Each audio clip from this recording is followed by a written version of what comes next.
So we're going to make some more Vancouver videos to end off today's show because there are a number of things that we can talk about that I think are a lot more interesting than just saying that the team is bad and the ownership is bad. Don't get me wrong, the next video on this channel will be about how the Canucks got screwed over one more time in the draft lottery, but that's a video literally for another hour. Because today, what I wanted to do in this commentary was go over the latest in Canucks trade talk and the idea that Vancouver could be in a spot to trade away the prospect that they weren't able to sign. Everybody has been talking about Vancouver Canucks 11th overall pick last year, 2 years ago, Tom Willander, and how he has refused to sign the contract offer the Canucks have sent his way. There were issues about bonuses and issues about the Canucks not giving him as much money as he wanted, and then you had Jim Rutherford go out there and say that the Canucks were offering him a fair deal, and the contract that they gave to him is the same contract that a whole bunch of other prospects ended up getting and signing. So the question really is now, is Tom Willander sticking around? Will he become an NCAA player for the next year or 2 years and exercise his UFA eligibility? Will he sign with the Vancouver Canucks? And if he doesn't sign, do the Canucks trade his rights? It's like Isaac Howard in the Tampa Bay Lightning organization. That team and that player could not see eye to eye. He's going back over to college, and then the Lightning are probably going to trade him in the same way Winnipeg traded Rutger McGroarty last year. Except, it's a little different with Tom Willander, because he is not a forward, he is not a Hobey Baker winner, he's a defenseman who plays a game that's very poised and could be NHL ready as soon as next season.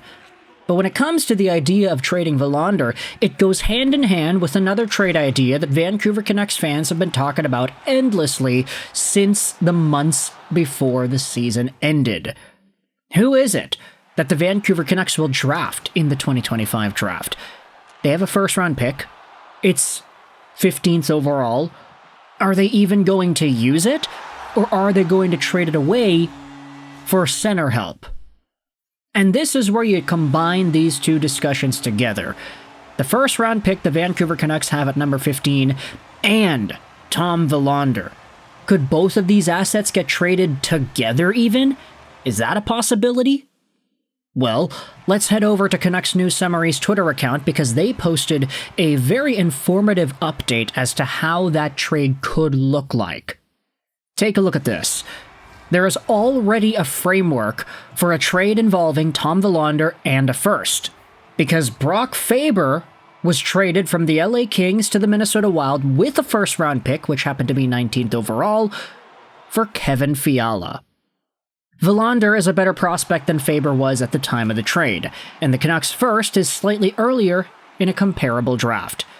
Fiala was coming off an 85-point season and was an RFA at that point. Now, I had to actually look this up because I was like, wait, really? Tom Willander was better than Brock Faber was in the college level? And yeah, if you go over to the Elite Prospects comparison tool, at age 19, which is the season that Tom Willander just wrapped up, he had 24 points in 39 games. Brock Faber had 14 points in 32 games. Not to mention the fact that Willander also outproduced Brock Faber at the World Juniors. It's a really direct comparison here. Willander was a more productive D-man than Faber. Even last year, Tom Willander outscored Brock Faber's 18-year-old NCAA year. Now, we all recognize that Brock Faber inevitably became one of the better NCAA players the next year, and then he found himself in the NHL getting 47 points in 82 games as a rookie, so that's difficult to replicate. He definitely did display amplified value as the years went on, but at this point he was already traded to Minnesota and he became good and he was a top defenseman playing 30 minutes a night. It seemed like this season Faber definitely had a sophomore slump in terms of point production. He only had 29 points this year, but a lot of folks would go out there and say that the Minnesota Wild and their injury problems didn't help, and Faber lost a lot of assists this year because of the absences of Eric Sennecke, Kaprizov, etc., etc. Anyways, Willander is in a spot where his value could be seen as higher than Faber's at the time that Faber was traded. And that's not a bad thing when you consider how good Faber ended up being. So, if you wanted to take a look at it here, Willander, if you say he's better than Faber, that's already a plus. And the first round pick the Canucks have is 15th overall. The first round pick that the Kings had when they traded for Fiala was 19th overall. So it does make a lot of sense to use this trade comparison when talking about Willander. Not to mention Kevin Fiala going over to LA was an 85-point guy. NB goes out there and asks, are there any player comparables? Canucks News Summary says, I'll eventually get to working on a list, but this is a very good start.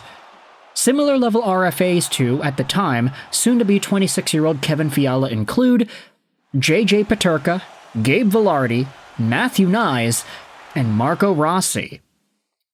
Now, if we wanted to go to the fine details and take a look at the guys that are appropriately ranked in this similar range, Gabe Vilardi is the guy that I think stands out the most because he is 26 years old. Vilardi also, to me, I'm kind of biased because he carried my 8 fantasy teams all throughout the season. This guy was a menace.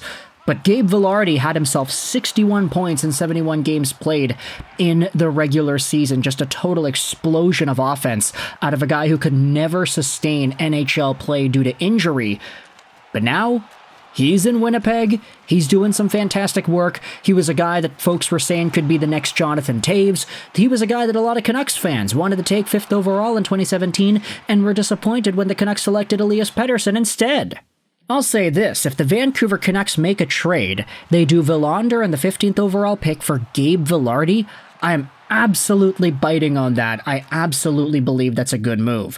Now, there are other names here, of course. JJ Peterka, he's a winger. Matthew Knies is a winger. Marco Rossi is a center. I don't know if Marco Rossi would really fit what the Vancouver Canucks are building, but it would be worth a shot. I do like Gabe Vilardi the most, though. He is definitely the guy with the most fitting profile to what the Canucks are. Matthew Knies, I think, might be the best player here. If you really twisted my arm, it's either him or Vilardi, in my opinion, but Knies being a winger and also the fact that Toronto was going to stop at nothing to keep that guy, I just don't really think that's a realistic option for Vancouver. Gabe Vilardi, I'm not saying that is realistic, but hey, if the Winnipeg Jets want to shake things up, if they end up getting eliminated again, which, you know, it's not guaranteed, they're in the second round, so whoop-de-doo, anything can happen, but if there is a chance that Winnipeg wants a top right-handed defenseman prospect and another first, if Gabe Vilardi is the price, I think it's a pretty good thing to pay, although you can let me know your thoughts in the comment section whether or not this is a realistic take at all. If you compare it apples to apples, player to player, asset to asset, with the Kevin Fiala Brock Faber trade, it does make sense, but then again, you know, situationally, do you think these teams would actually deal in this kind of a capacity? Do you think the Winnipeg Jets would be interested in making this kind of a move? I don't know, but if I were to choose and say that Tom Willander could get swapped for something, a Gabe Vilardi-like asset to compare to the Kevin Fiala trade wouldn't be dissuading to me. I would like that a lot. So you can let me know your thoughts in the comment section below about this trade idea and this trade update in regards to Tom Willander and whether or not he is going to sign or stick around, get traded, whatever. Thoughts in the comment section below. Is Winnipeg the destination? Would you rather see a JJ Peterka or something? I hope you enjoyed this video. Sign on. And bye.